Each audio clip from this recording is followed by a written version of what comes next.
Jed Christoph is News 2's newest morning meteorologist.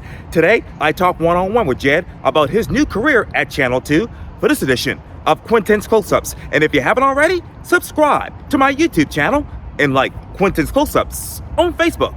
Jed Christoph. Yes, sir. Welcome to Quintin's Close-Ups. Awesome. Excited to be here. Oh, I appreciate it greatly. Needless to say, you're recently named the Storm Team 2 morning meteorologist here at Channel 2 after being on the weekends for at least 2 years now. Right.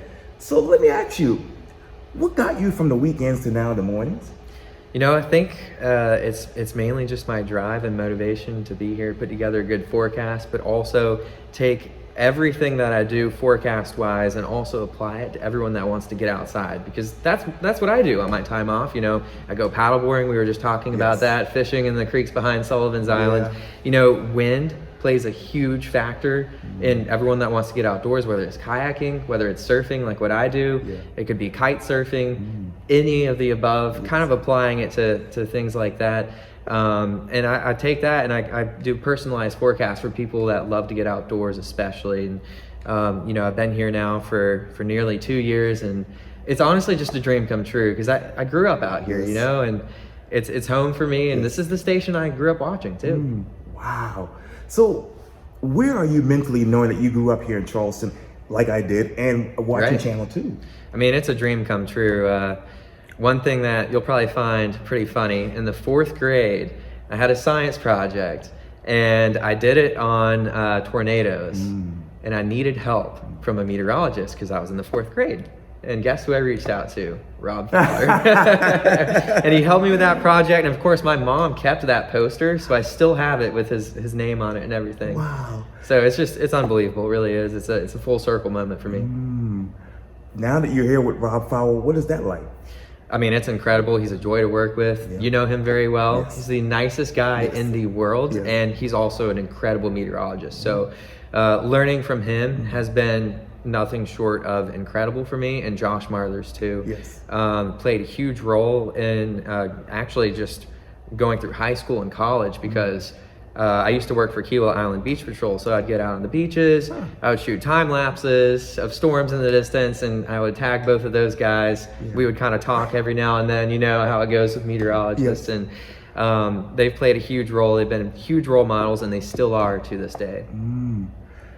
What is the state of meteorology? The state of meteorology? Yes, as you right see. now, things have been really getting interesting, because we're starting to see the use of AI intersect with meteorology at the same time. So we've always had a lot of different models. Now we have even more. Looks like... Oh yeah, we can continue. Oh, okay. I thought maybe it wasn't working. Oh no. But essentially, now we have AI integrating with these models, and so that can kind of help fine tune a lot of the model data. You have things that, for example, the Euro has an AI model now, and everyone knows the Euro, but now there's the Euro AI. And the thing with AI is that I believe it's exponentially going to continue to grow. So right now, it's not that great. But with time, it's only going to get better. It's only going to continue to improve. And this is just now starting to happen. So a lot of time to watch this.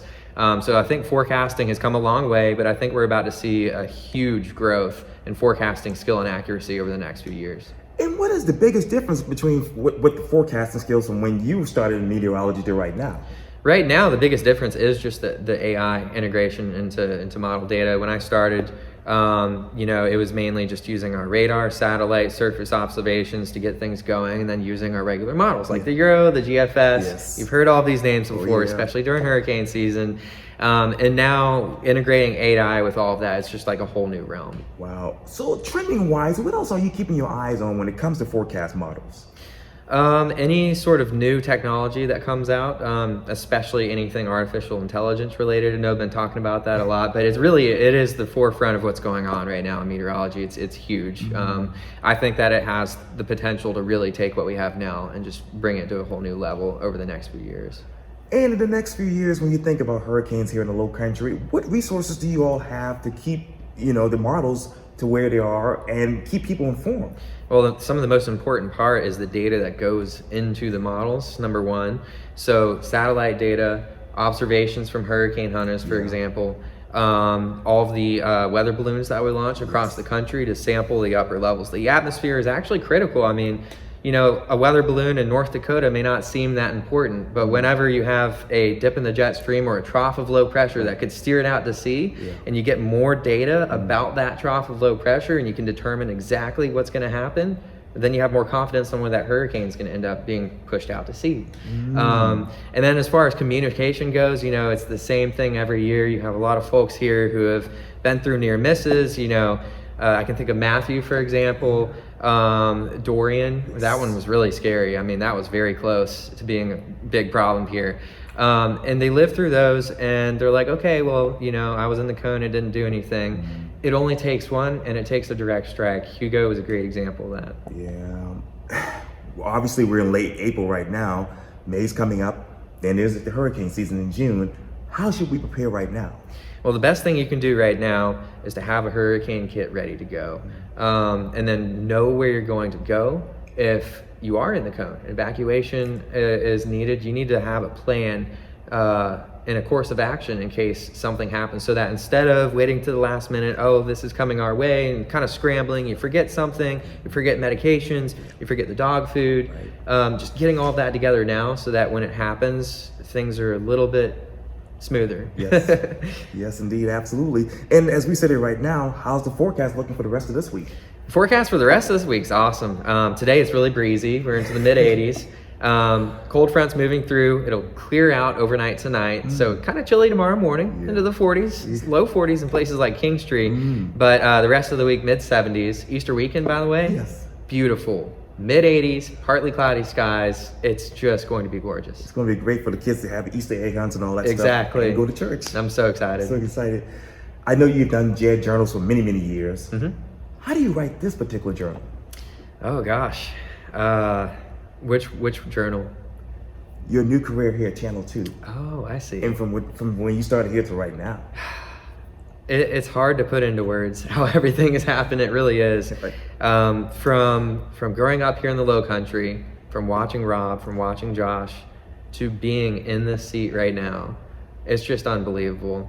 I think it has a lot to do with just my passion for meteorology, my dedication to this community, and then having mentors like Rob and Josh that have helped guide me into this position where I am today.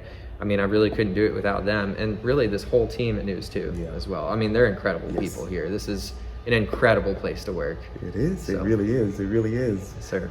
Well, News 2's Jed Christoph, thank you so much for your time. And again, welcome to Quintin's Close-Ups. Thank you so much for having me today. You're welcome.